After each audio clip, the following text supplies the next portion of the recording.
Telangana food కార్మిక union ఎన్నికల్లో అధ్యక్షుడిని ఏకగ్రీవంగా ఎన్నుకున్నారు. తెలంగాణ రాష్ట్ర కనీస వేతనాల మండలి చైర్మన్, ఐఎన్టీయూసీ జాతీయ కార్యదర్శి జనక ప్రసాద్ ఏకగ్రీవంగా ఎన్నికయ్యారు. ఈ సందర్భంగా తెలంగాణ ఫుడ్ టపాసులు పేల్చి మిఠాయిలు పంచుకుని సంబరాలు చేసుకున్నారు. అనంతరం అధ్యక్షుడు జనక్ ప్రసాద్ తో ర్యాలీ నిర్వహించారు. ఈ సందర్భంగా జనక్ ప్రసాద్ మాట్లాడుతూ కార్మికుల సంక్షేమం కోసం తన వంతు కృషి చేస్తానని తెలిపారు.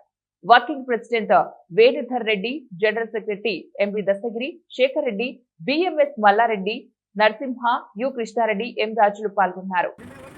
కార్మికులు భారతదేశంలోని అత్యంత సభ్యులు ఉన్నటువంటి యూనియన్ ఐఎన్టీయూసీని గెలిపించినందుకు వారికి మరొకసారి ధన్యవాదాలు.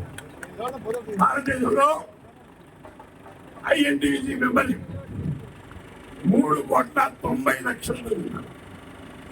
ఈ దేశంలో ఉన్న ఏ దేశ యూనియన్ కూడా ఐఎన్టీయూసీ ఉన్నటువంటి సభ్యత్వం లేదు.